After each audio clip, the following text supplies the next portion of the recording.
विश्वासार्ह बातम्या, अचूक माहिती आणि जनतेचा आवाज. सत्याची खात्री, जनतेची शक्ती, लोकजागृती. आज 15 ऑगस्ट दिवशी सांगोला नगरपालिकेला जनतेला न्याय मिळण्यासाठी आम्ही घुटोडे बंधू आणि आमचे सगळे व्यावसायिक या आंदोलनामध्ये होते. हे आंदोलन हे व्यावसायिकांचं होतं ना घुटोडे बंधूंचं. या आंदोलनाला आता ज्या ह्याच्यामध्ये ज्या मागण्या आहेत त्या मागण्या आम्ही सीओ साहेबांना मांडलेल्या आहेत. सीओ साहेबांनी शब्द दिलेला आहे की जोपर्यंत सरसकट सगळ्यांची घरं वगैरे जे अतिक्रमणात येत नाही तो हलवत नाही तोपर्यंत मी व्यावसायिकांच्या गाड्याला हात लावणार नाही, असा त्यांच्याकडून शब्द मिळालेला आहे. कर्मचाऱ्यांना आम्ही योग्य तो न्याय देऊ, पगार वाढवू, त्यांना अरेरावीची भाषा बोलणार नाही असा शब्द त्यांनी दिलेला आहे. जे काय याच्यामध्ये नियम अटी होत्या ते आम्ही मांडलेले आहेत. जे नगरपालिकेचे सीओ होते त्यांनी त्या मान्य केलेल्या आहेत. 5 वाजेपर्यंत आम्ही त्यांचे डॉक्युमेंटची वाट पाहतोय, त्यांनी ती देतील असे आम्ही इच्छा व्यक्त केलेल्या आहेत. आणि आजचं हे आंदोलन हे सक्सेसच्या मार्गावरती आहे. व्यावसायिक जिंकलेले आहेत, हे आंदोलन व्यावसायिक जिंकलेले आहेत. मत काय असो वाईट, तुम्ही काम करावं न करावं असं, पण जे संविधानानं जे आपल्याला काम दिलंय, तुम्ही शिकला, ग्रॅज्युएट झाला, कोण BSc झाला, MSc झाला, कोण UPSC मधनं आला, तिथं येणं म्हणजे काय जोक नाही. पण तिथं आल्यानंतर ज्याची शपथ घेऊन आपण आलोय ते करणं गरजेचं आहे. ह्या मताचं मी, कारण आमची सुद्धा पोरं, आमची बांधव आणि तुमच्या खुर्चीपर्यंत परत येणार आहेत, तुमची सुद्धा पोरं परत त्या ठिकाणी येणार आहेत. आज आपण ही मरे गाडी मगाशी गाबू गोबी वाजवत, जरा तुम्ही इकडे या जरा तुम्ही बघा इकडे या, तुम्ही या वर या, हे बायांचा फोटो काढा, या इकडे सांग वर या. खाली जागा वर या, वर या. अहो गादीवर पाय द्या, वर या. ऐका बघा, तुम्हाला इथं डेमो दाखवतो, डेमो ऐका, डेमो स्टेशन. तुम्ही राहता कुठं? संजय नगर झोपडपट्टी. तुम्हाला घर आहे का? नाही. कशामध्ये राहता? पत्र्याच्या घरात का स्लॅब मध्ये राहता? RCC पत्रशेड. तुम्हाला तुमच्या तालुक्यातला एखादा ऑफिसर नगरसेवक म्हणला का तुम्हाला घर मिळवून देतो? नाही. तुम्हाला घर मिळावी अशी तुमची अपेक्षा आहे का? होय.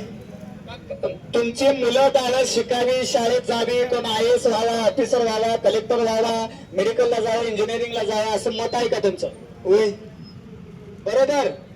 ह्यांचं कशाचं आहे म्हणजे ह्यांनी पुढाऱ्यांच्या माग किंवा ऑफिसरच्या या धांदलपणाला माग न करता आपला धंदा करून आपली लेकरं बाळ कशी शिकतील.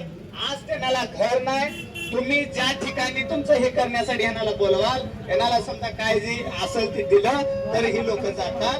आमचं मत एकच आहे, आमची अवस्था सुद्धा ह्याचीच आहे, आमची स्वतःची अवस्था हेच आहे.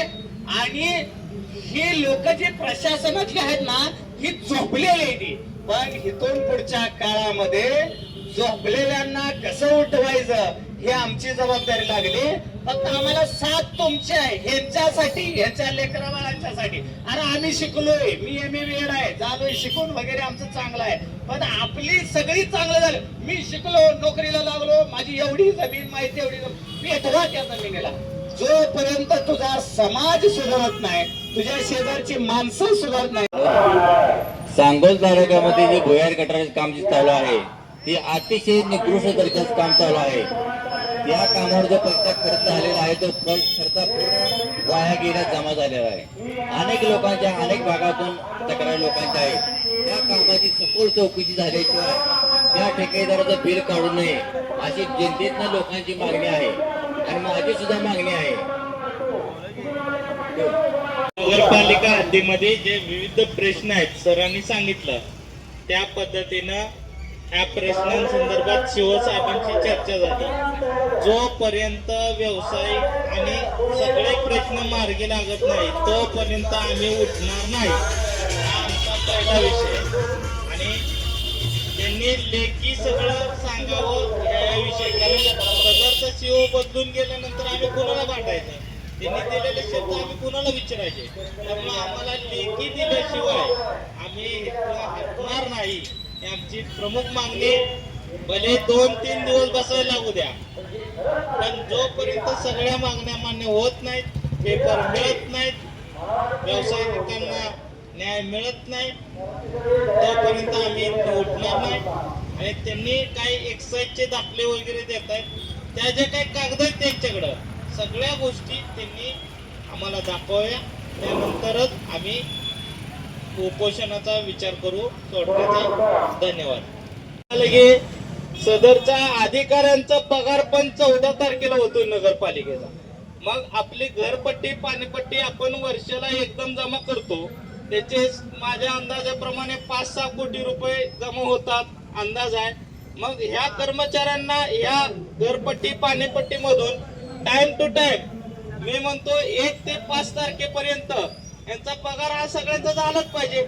मग ते ठेकेदार असतील किंवा शासकीय त्यांच्या स्टाफ मधले असतील, 1 तारीख ते 5 तारीख पर्यंत यांचा ऍडव्हान्स तिथं ऑलरेडी तुमचे चेक डेबिशन काय असेल ते करून ठेवलं पाहिजे आणि या कालावधीतच पगार झाला पाहिजे. आता मी विचारलं सगळ्यांना स्टाफला पण, तर हे म्हणतात साहेब आमचा पण पगार 14 तारखेला झालाय. म्हणजे किती वाईट अवस्था आहे की इथं जे आपले सफाई कर्मचारी वगैरे आहेत ते हातावर जगणारी माणसं आहेत, त्यांना जर टायमात नसतं तर देणं घेणं बाजार आणणं बऱ्याच गोष्टी आहेत. त्यामुळं 1 ते 5 तारखेपर्यंतच पगार झाला पाहिजे ही प्रमुख मागणी.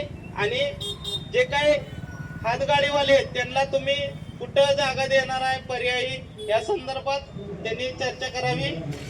नगरपालिकेचा जे काही विषय ती सांगितली.